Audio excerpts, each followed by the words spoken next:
मैं सूरज आप सभी का वर्ड इनकार्नेशन में स्वागत करता हूं। आज का विषय है hand labour and steam power यानी हस्त श्रम और भाव शक्ति। आज के सेशन में इन दोनों तथ्यों का तुलनात्मक अध्ययन करेंगे और यह समझने का प्रयास करेंगे कि किस प्रकार से जो ब्रिटेन के या यूरोप के इंडस्ट्रियलिस्ट थे, इन दोनों का उपयोग करके वे लोग शानदार या बहुत ही गुणवत्तापूर्ण वस्तुओं का निर्माण करते थे और इनका निर्यात करके कैसे ज़्यादा से ज़्यादा लाभ कमाते थे। और इससे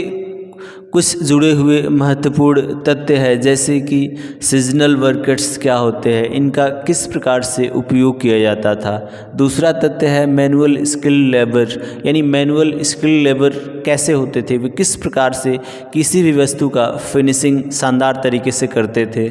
और लाइफ ऑफ लेबरर्स यानी कि मज़दूरों का जीवन उस समय कैसा था, वे किस प्रकार से अपना जीवन व्यतीत करते थे। और फियर ऑफ न्यू टेक्नोलॉजी, किस प्रकार से जो मज़दूर थे वे जो नई प्रौद्योगिकी या तकनीक थी उससे डरते थे और उसका उनके जीवन पर क्या प्रभाव पड़ता था। और अर्बनाइजेशन ऑफ 1840 यानी कि शहरीकरण के माध्यम से किस प्रकार से मज़दूरों की स्थिति में सुधार आया, आज के सेशन में इन्हीं सब बिंदुओं पर चर्चा करेंगे। सबसे पहले बात करते हैं hand labour and steam power. Hand labour की बात की जाए तो ये हस्त श्रम कहलाता है, यानी कि वैसा कार्य जिसको अपने हाथों के माध्यम से किया जाता है। बात करते हैं स्टीम पावर की, तो स्टीम पावर वो ऐसी शक्ति है जिसके माध्यम से मशीनों को संचालित किया जाता था और मशीनों की जो कार्य करने की जो गति थी उसमें कहीं ना कहीं हस्त जो श्रम है इससे कई गुना ज़्यादा होती थी, और जिससे कि स्टीम इंजन के माध्यम से जो उत्पादन की रफ्तार है बहुत तेज़ हो जाती थी, और जिससे वस्तुओं का ज़्यादा जो उत्पादन की गति है वो तेज़ रहती थी और ज़्यादा से ज़्यादा वस्तुओं का निर्माण होता था। लेकिन किस प्रकार से उद्योगपतियों ने कहीं न कहीं स्टीम पावर की जगह कहीं कुछ ऐसे भी उद्योगपति रहे जिन्होंने हैंड लेबर को तवज्जो दिया या इसको महत्व दिया। अब बात करते हैं सीजनल वर्कर्स। सीजनल वर्कर्स क्या होते थे, यानी कि ब्रिटेन में सामान्यतः जिस समय औद्योगिक क्रांति चल रही थी मज़दूरों की संख्या वैसे बहुत ज़्यादा थी, जितना रोज़गार था उससे कई गुना मज़दूर हुआ करते थे, जिसमें और बहुत से ऐसे कार्य थे या बहुत से ऐसे सामान बनाए जाते थे जो सामयिक तौर पर जिनका उत्पादन होता था, यानी कि एक विशेष समय पर ही उनका उत्पादन होता था और एक विशेष समय के बाद वे उत्पादन बंद हो जाते थे। और ऐसे कार्यों में जो भी मज़दूर संलग्न होते थे वैसे मज़दूरों को सीजनल मज़दूर या सामयिक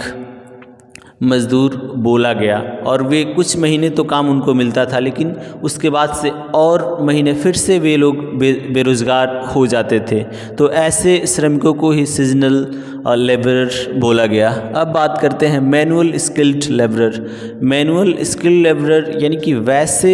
श्रमिक होते थे जो कि किसी भी सामान को अपने हाथों के माध्यम से उसकी फिनिशिंग बहुत ही शानदार करते थे, क्योंकि ब्रिटेन में बेशक मशीनों के माध्यम से स्टीम इंजन के माध्यम से जो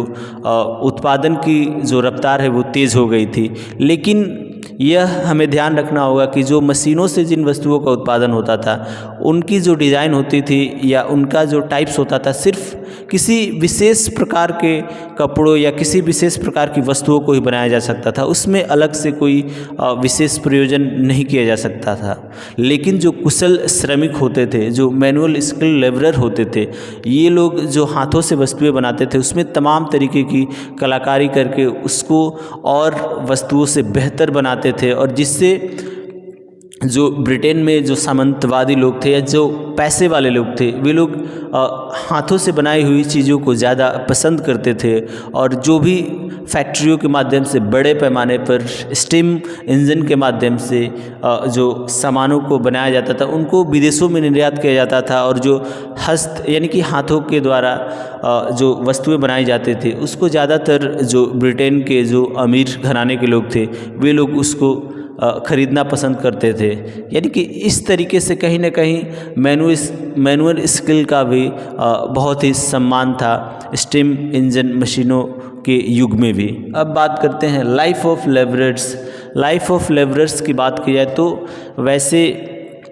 ब्रिटेन में औद्योगिकरण के बाद भी जो मज़दूर थे,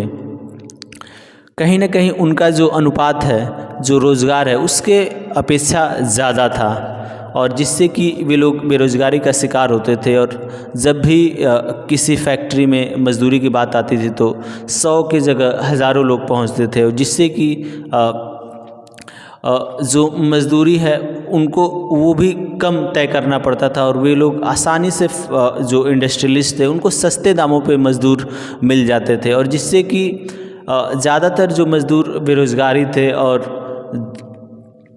जो भी श्रमिक होते थे, मज़दूर होते थे, उनका वेतन भी कम होता था, जिसके लिए उनको जीवन यापन करना भी उनका बहुत ही दूभर हो जाता था। यानी कि मज़दूरों की स्थिति ब्रिटेन में उस समय बहुत ही दयनीय थी, क्योंकि ब्रिटेन वैसे सामान्यतः तमाम देशों में युद्ध भी लड़ता था, जिससे कि उसका सीधा और प्रत्यक्ष प्रभाव मज़दूरों पर पड़ता था।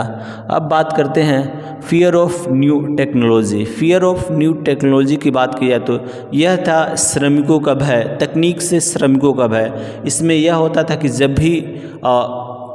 कंपनियों में या फैक्ट्रियों में सामान उत्पादन के लिए नए वस्तुओं का या नए मशीनों का आविष्कार होता था तो इससे मज़दूर डरे रहते थे, क्योंकि जब भी किसी मशीन का निर्माण होता था तो वे ऐसी मशीनें होती थी जिससे कि वे लोग उत्पादन की जो गति है उसको तेज़ कर सकें, और जो मज़दूरों की आवश्यकता है उसको कम कर देती थी, जिससे कि जो मज़दूर होते थे वे हमेशा नई तकनीकी जो मशीनरी होती थी उससे डरे रहते थे कि कहीं ऐसा ना हो कि वैसी मशीनें ना बन जाए जिससे कि हमारा रोज़गार छिन जाए। इसलिए हमेशा मज़दूर नई जो तकनीकी से लैस मशीनें थी उनसे डरते थे और उनका विरोध भी करते थे, क्योंकि जब स्पिनिंग जेनी मशीन जब आई तो इसका जो महिला हैं ब्रिटेन की महिलाओं ने या